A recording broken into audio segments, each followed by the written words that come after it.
is Wrestling Reverb. And now your host, Josh Robinson. What is up, everyone? I am your host, Josh Robinson. This is Wrestling Reverb. And we got a lot to talk about today. I just, a few hours ago, finished watching Raw. And I've got some thoughts on that. First things first, I want to say thank you to everyone that has taken the time to listen to this podcast, and everyone who has given me feedback or whatever it may be. It's been, even over the last few days, this has only been, active for the last week. This has been something that I've been planning for months, but just something that I've been really wanting to do, and in the last week I've just decided to do it and to start it after a lot of planning and setting up. And yeah, the response so quickly has been great, and just thank you to everyone that has taken the time to listen. Like I said, just a big thank you.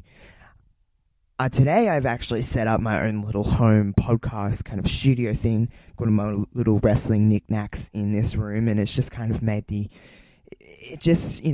walk into this room and it's just wrestling everywhere. So it just gets you in the mood for talking about professional wrestling just that little bit easier. As I said at the start of this podcast, I've just done kind of watching Raw in the last few hours and kind of let it sink in.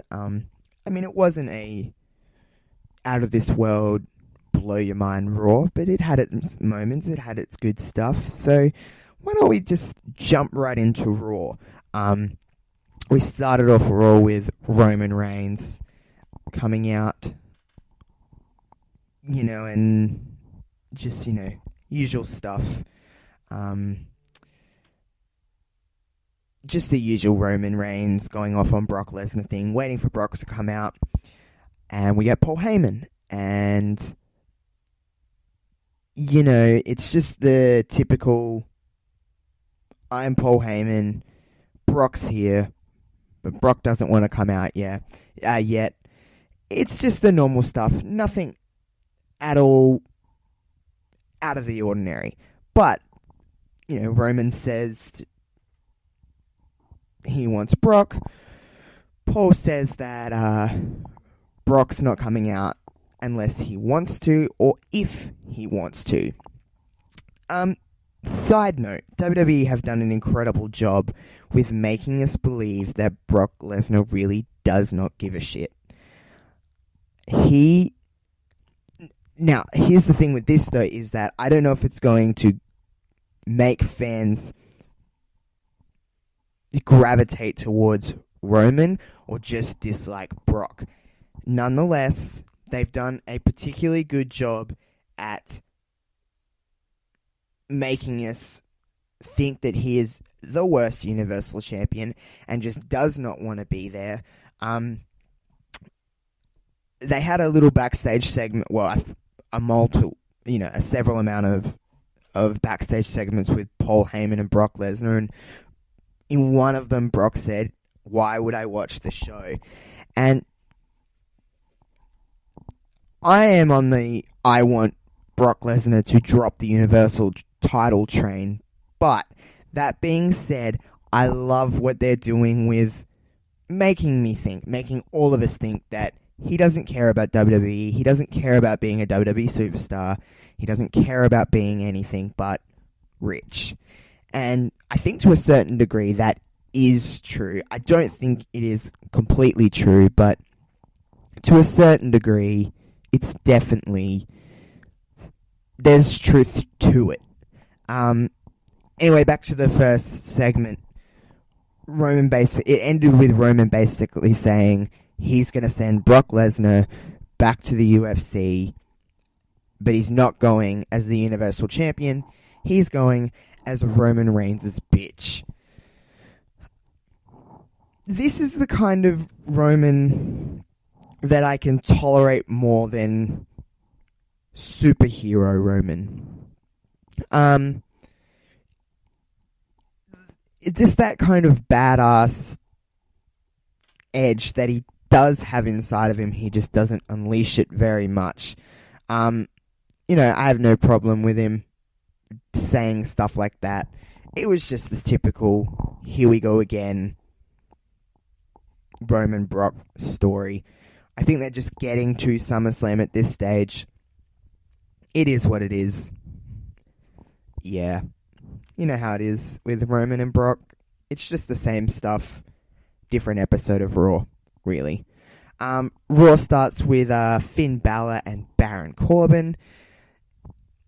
It was a long, good match. Probably better than their match that they had at Extreme Rules. Nothing too crazy. I enjoyed the match.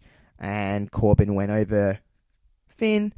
And I like how, you know, that it's 50-50 now. And Finn got the win on Extreme Rules. So, yeah, really nothing too crazy. There was actually, the one thing I will say, there was a really good deep six from Corbin to Balor in this match. And it looked really cool. So, I did like that. What else happens? They talk about the Evolution announcement. Alicia... Okay. I want to talk about Alicia Fox. I feel like you either love Alicia Fox or you really fucking can't stand Alicia Fox. I adore Alicia Fox. Alicia Fox to me is... Okay. Maybe she's not the greatest technician in the ring we've ever seen. She's not.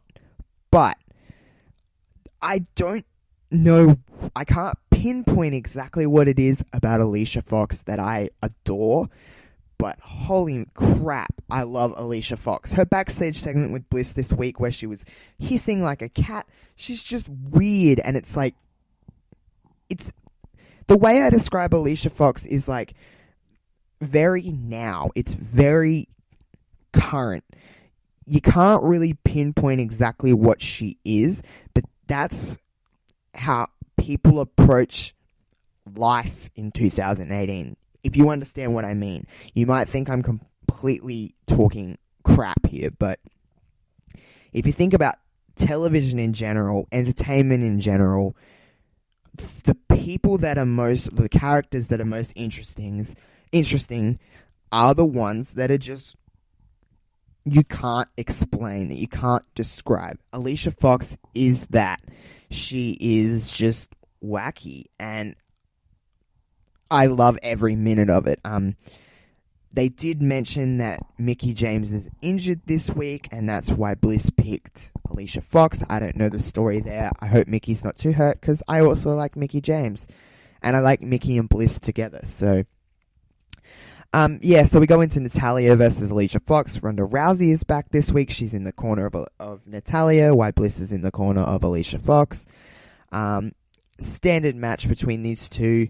Nothing crazy. Nothing bad at all. Fox gets the win after Fox intimidates Alicia Fox intimidates Ronda Rousey. And then Bliss hits Natalya from the outside, allowing Alicia Fox to hit the big boot. After the match, there's a big brawl and Rousey tries to get Bliss, and Fox gets in the way and she takes down Fox, chases Bliss around. Fox ends up getting back up and slams Rousey into the barricade. As soon as this happened, even before the match was announced, I knew that, I was like, oh man, Ronda's going to have her first Raw match. And it's next week. It's been announced that her and Alicia Fox are going to go one-on-one. I'm expecting Rousey to kind of just beat the tar out of Alicia Fox next week, which is fine. As much as I love Fox, we know what's going to happen.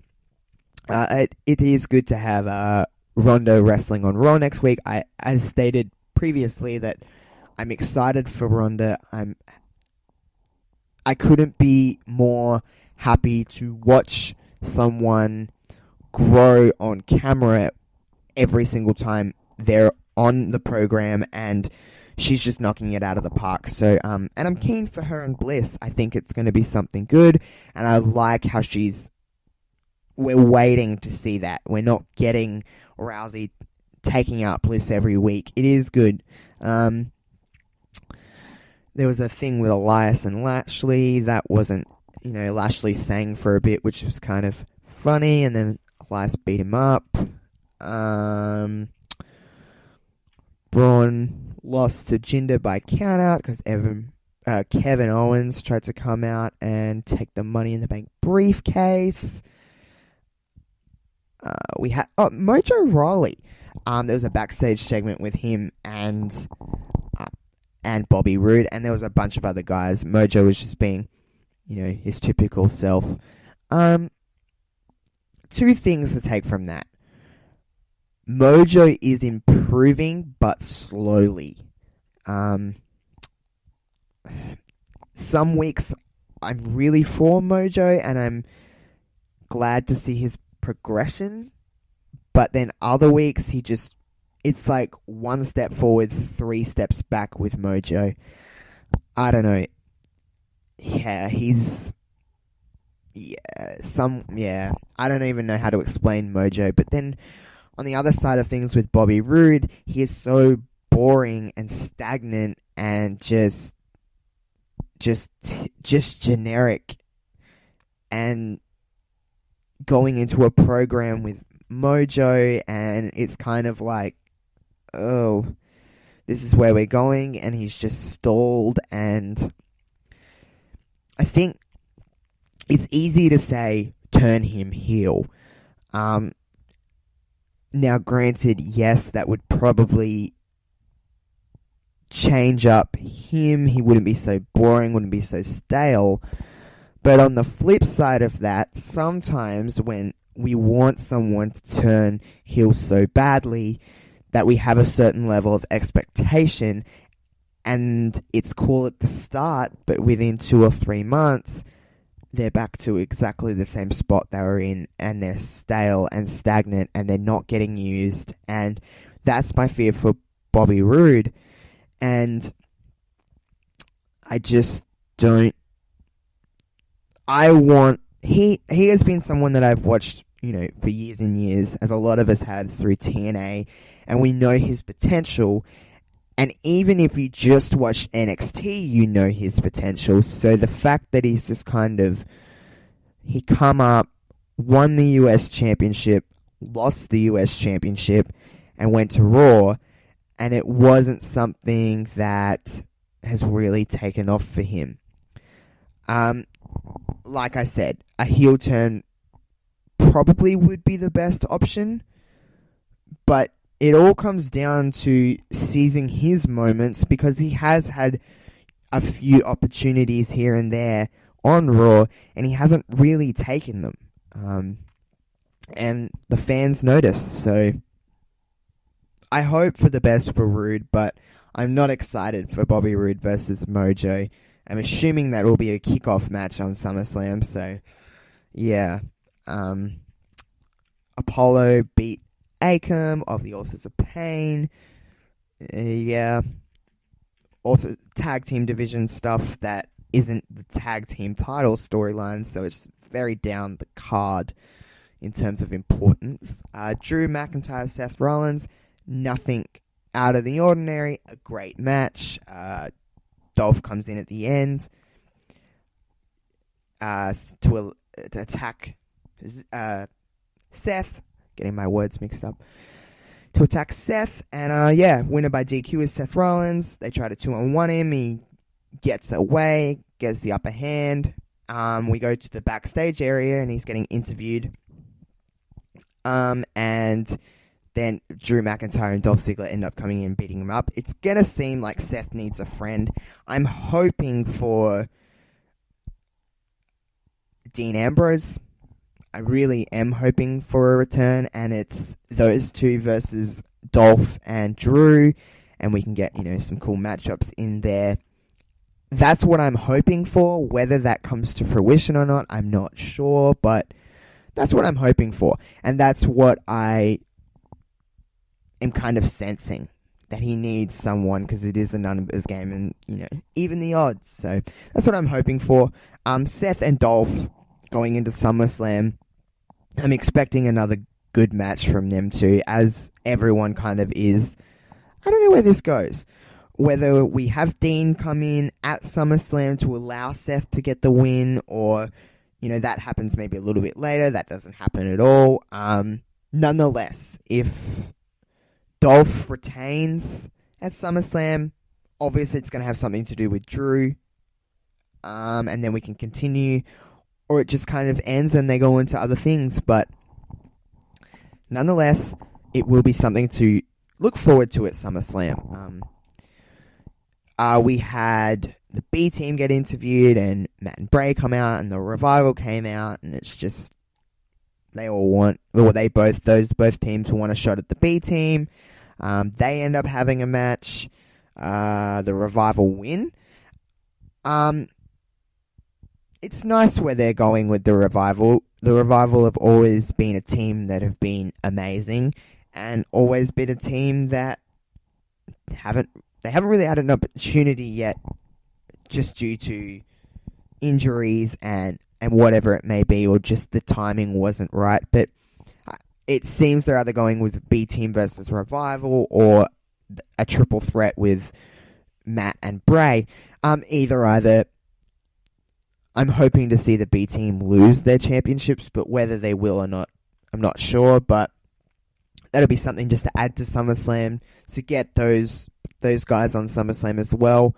I love Matt Hardy. I love Matt and Bray together to a certain degree, but I really do love Matt Hardy. And I feel like they've only scratched the surface of what they can do with his work and stuff, but I'm not sure if it even is something that people really want anymore. I'm not sure if too much time has passed. I want it, but I don't know if the general consensus of everybody wants it, because they may have missed their opportunity and missed their mark with the work in Matt Hardy stuff. It's still entertaining. I just don't know if the level of hype is there anymore. I would love to see it, but it's just something that maybe too much time has passed. And that's fine. Some things happen like that. Matt will still always be kind of there anyway. Yeah. We go back. We got the Riot Squad versus Sasha Banks and Bayley. I'm going to take a little bit of time on this, because it's... Okay, let me first get this said. The Riots, all three of them, are great as a collective unit. I love the Riot Squad. I think they're very good. Some people discredit them as a unit because they're so different, but I think that's what makes the Riot Squad the Riot Squad. I love all three of them. Have great qualities that kind of add up, and they make the Riot Squad special. Feel free to disagree with me on that, because I've seen a lot of things around that said Ruby needs to do this, Sarah needs to do this, Liv needs to do this. I think they're more valuable right now. I'm not saying this is forever, because it's not. But for right now, they're more valuable as a trio. Ruby is the star of the three, obviously, with the Riot name and whatever it may be. But Ruby has everything it takes to be a future women's champion. Sarah is probably out of the three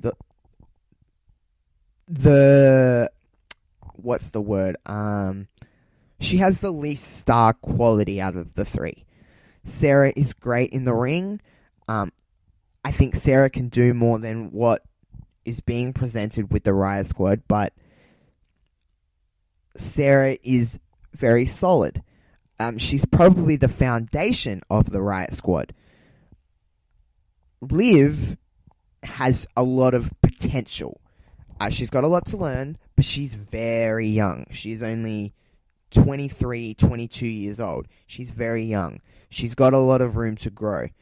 With Ruby and Sarah, who are so good in the ring by her side, it's only made Liv better. You can see that in her work from now, a year ago when she was in NXT. They're so different. it's like two different Liv Morgans. But yeah, the Riot Squad together, I think, is just more valuable for right now than being separated. Ruby's out with an injury currently. Excited to see her back. Nothing but respect and love for Ruby. I need to address Sasha and Bailey. Okay, I've always been one. If you ever go back through my Twitter, there's a lot of stuff about Sasha and Bailey. As everyone knows, I've said on previous podcasts, Sasha and Bailey at NXT TakeOver Brooklyn is my favorite match of all time. Nothing beats it for me. So that being said, it also makes me highly critical of anything else they do. I only want the best from them because I've seen the best from them. We've had this very slow burn build, which I will note that I have been a fan of. I like it. Everybody on the internet complains that WWE throws out things way too fast. They do not let anything build. They are doing that with Sasha and Bailey, and nothing but complaints from the same people that say they want the slow burn. They want to build things and to make it matter. Now, 5 weeks ago, it seemed we were getting the payoff that has been happening the last 12, 13, 14, 15 months between these two. Did I think that was time? Yes. I was very ready, as I still am ready, for Sasha Banks versus Bailey to take place at SummerSlam in Brooklyn. It was the perfect stage. Now, we fast forward through the counseling and all of that stuff. They're friends again. They've got matching gear this week. They have tag team finishes. I can see this going two ways. The first thing is WWE are planning for women's tag team championships. Therefore, they need solid, unthrown together teams for the women's tag team titles. More better known maybe as the Boss and Hug Connection, as they were calling themselves this week. Sasha Banks and Bailey. That is scenario 1. Scenario 2 is that we still have 3 weeks until SummerSlam. I can easily see this as the Sasha Banks heel turn everybody seems to be ready for. Everyone seems to want.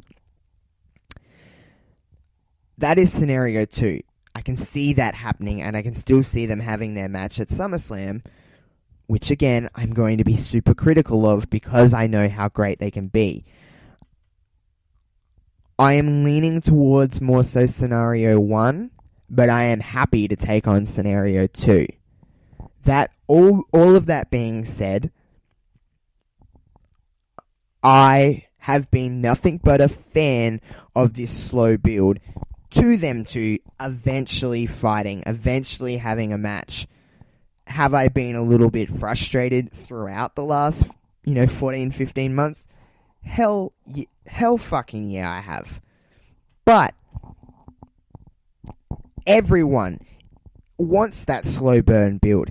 Everybody wants matches to matter and to watch matches to mean something, and they're not rushing people and they're not rushing things and letting things happen organically and just going through the motions of human beings, of fights and arguments and makeups and breakups and anything that entails. Sasha Banks and Bailey have had the best slow burn build we've seen in so long, in so many years, because it doesn't happen in wrestling anymore. It just doesn't happen. People want everything now, but then complain when everything's rushed. You can't have your cake and eat it too in this situation, because you have to... The payoff would not... If they had just been, within 3 weeks of Bailey, say, coming up to the main roster, and then all of a sudden one of them's turned on the other one, we wouldn't be having this conversation now, because it would have been one and done or two and whatever, and they wouldn't be in this at all. We wouldn't have went through any of this. We wouldn't be excited to see them fight. So this has been, for me, nothing but great stuff for the most part for this eventual Sasha Banks and Bayley match. Actually, I'll put in scenario 3. We're waiting, we're holding off. They've kind of pulled back the curtain because of the WWE Evolution pay-per-view, and that's when they'll have a match. You know, a marquee main event style, maybe not close the show, but definitely a much anticipated match that we've been waiting for. So, in that sense, I can see them going that way.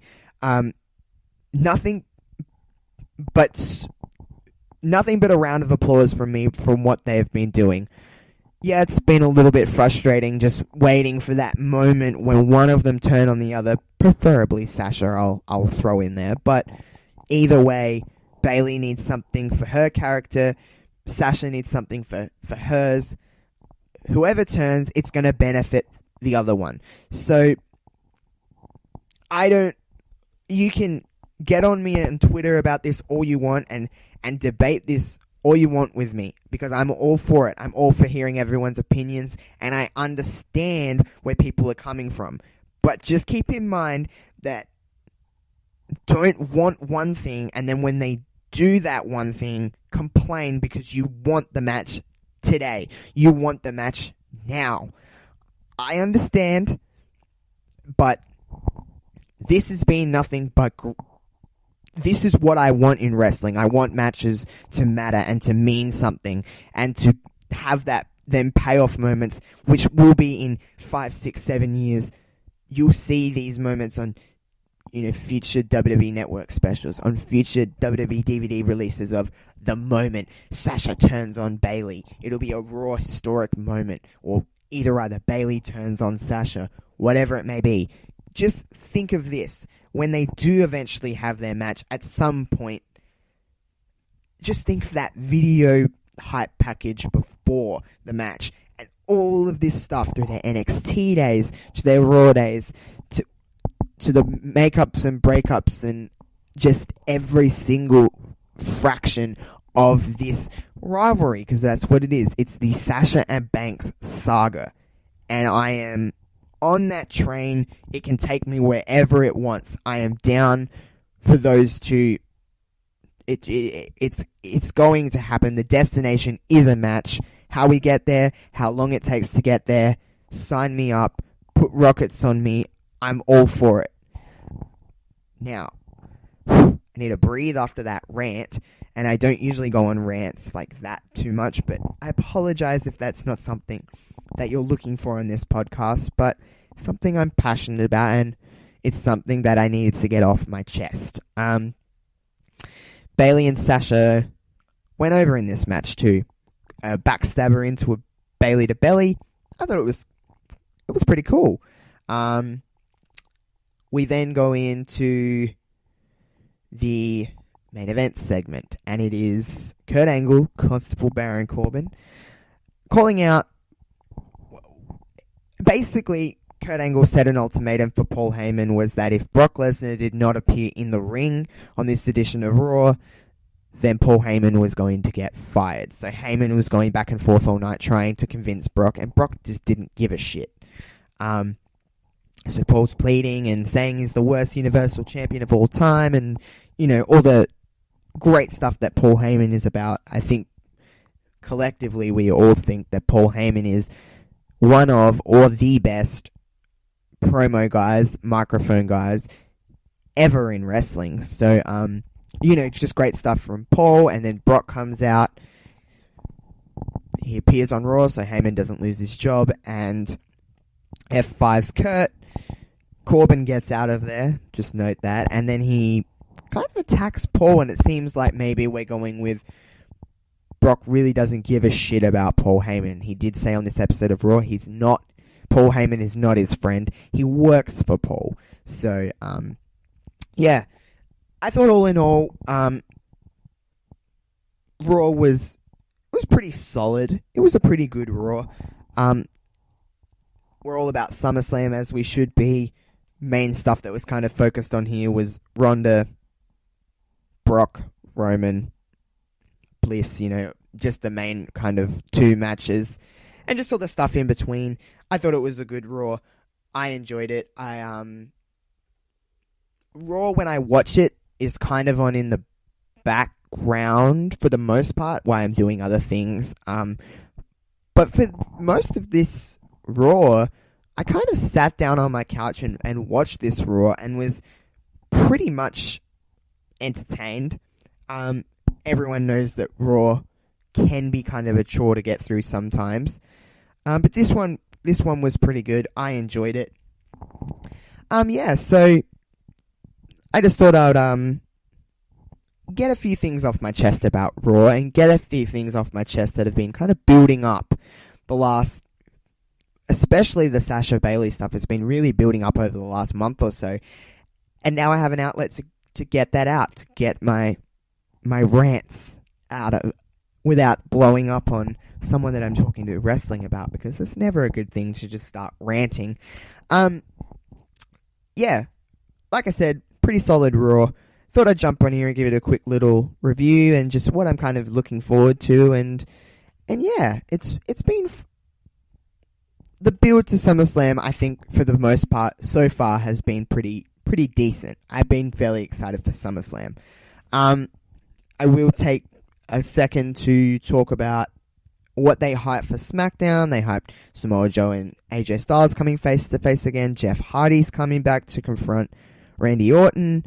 So yeah, it's been a fairly, SmackDown I'm always a little bit more excited for than Raw. There's a lot more going on in SmackDown that I'm generally more excited for. But I will talk about SmackDown on the next edition of Wrestling Reverb. But I just thought I'd jump on and give a quick little Raw review and what I'm excited for, and all the standard podcasty stuff that's going on.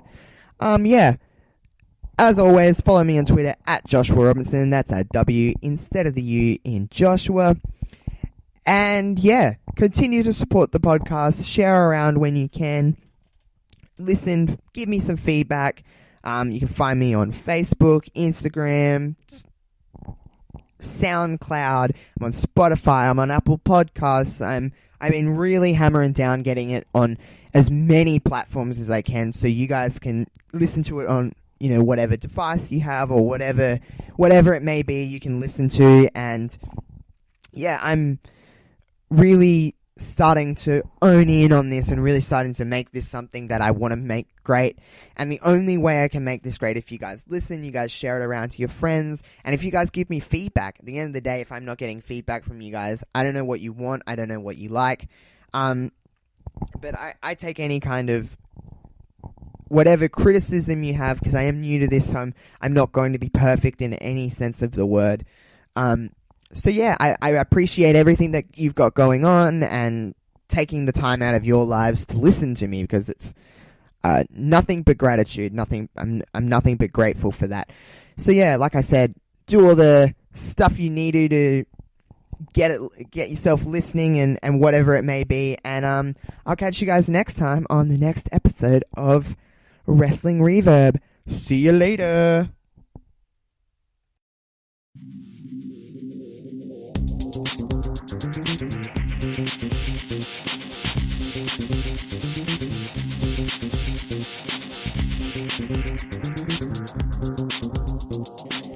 This is Wrestling Reverb.